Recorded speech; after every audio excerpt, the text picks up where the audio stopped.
Hello guys, it is Sam, and I am here today with a book review for you. Today we are going to be reviewing The Raven Cycle as it stands now with The Raven Boys, The Dream Thieves, and Blue Lily, Lily Blue.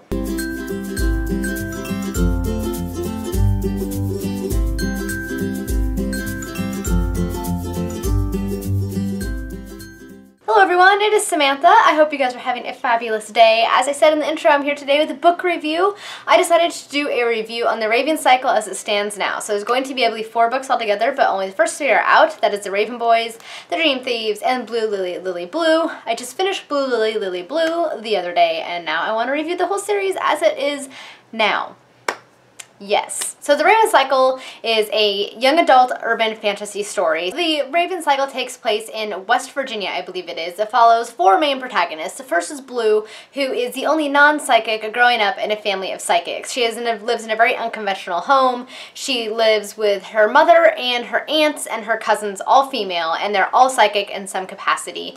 And they make their living off of giving readings and things like that. Blue herself is not psychic, but she does have an ability that enhances the other psychic's abilities, so allows them to see more clearly, etc. It also follows 3 of the Raven Boys, which is the nickname given to the rich student academy, the Algonby Academy, that these boys attend. The first is Richard Gansney III. He is a very wealthy boy that attends the academy, and he chose it because of his proximity to the ley line, which is a psychic line that runs throughout the world. And he has spent his entire life trying to find Glendower, this Welsh king from the early Middle Ages that he believes is sleeping. Legends are he's still alive. Whoever wakes him will be granted a request. So he's trying to find him. He's been gathering clues from all around the world, and he believes that he may be located near where the school is located in Henrietta.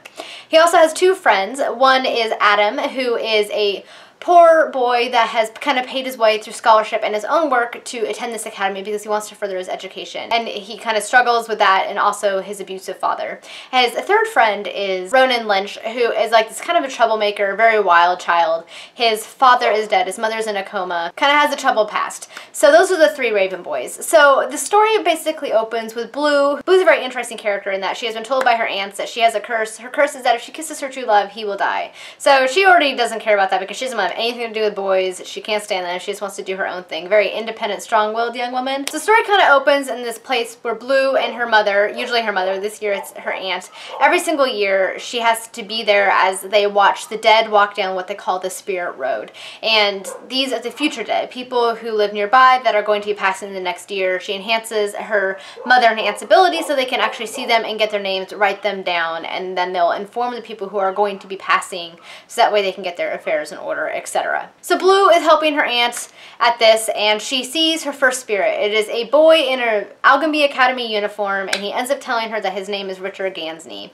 A few days later, Richard ends up coming to her mom for psychic advice, and things kind of take off from there. She ends up becoming friends with the boys as they set out to kind of find this Raven King, Glendower, and she gets caught up in the mystery of all of that. Blue ends up coming drawn to all of them, particularly to Gansney, and just a lot of stuff unfolds. They find out they're not the only ones looking for this king, and events unfold from there. So that was kind of not the best synopsis of the story, but it was so good. I did not expect to enjoy this book as much as I did, this book series, and I liked it a lot. Like, I'm not much for urban fantasy, or particularly young adult urban fantasy, but I really, really liked this book series. I ended up giving the first book 4 out of 5 stars, the second book 5 stars, and the third book 4 out of 5 stars. The books are just so well written. Maggie Stiefvater has a very lyrical way of writing. It's very kind of sing-songy, she incorporates a lot of techniques that you would find like classic literature as well as modern literature, and I just love the way that she kind of twists medieval mythologies in with kind of southern U.S. culture, and it was just fantastic. I loved the character so much. Blue is a great,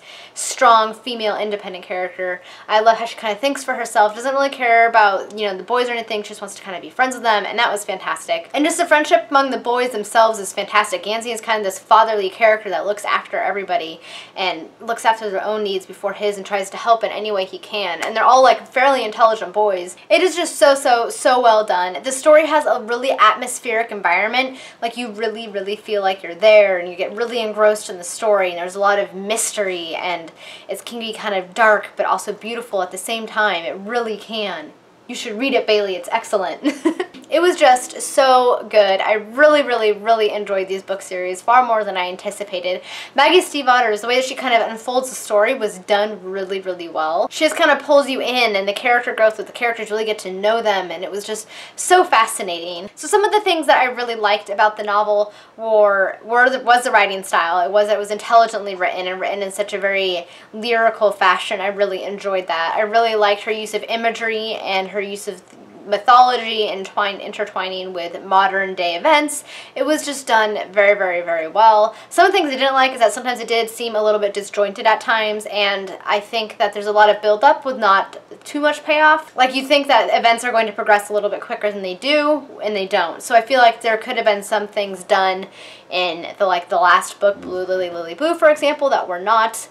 That she's obviously saving for the 4th book. So I think that she is unfolding the plot a little bit slower than she needs to, but I still really, really enjoyed it. And overall, if I had to rate the 3 books that are out so far, I would rate the entire series thus far as 4.5 out of 5 stars. It is excellent, and the books aren't that big, so they're really quick to get through, and I highly recommend it, particularly if you're looking for more of an urban fantasy story. It's very, very, very good. And I cannot wait for The Raven King. It's coming out in March of 2016, which is my birthday month, so I guess it'll be a birthday gift to myself. I don't know. But I really, really, really like the series, and I highly recommend it if that's something that you were looking for. Alright guys, that is it for my spoiler-free review of The Raven Cycle. I hope it was okay. I feel like it was a little rambly because I'm kind of doing this a little bit off the cuff, but I hope you kind of got an idea for what I liked about the book. Let me know down in the comments if you've read it and what your thoughts are, or if you have any other questions about the series, and I'll try to answer them for you. Thank you guys so much for watching, and until next time, happy reading. Bye!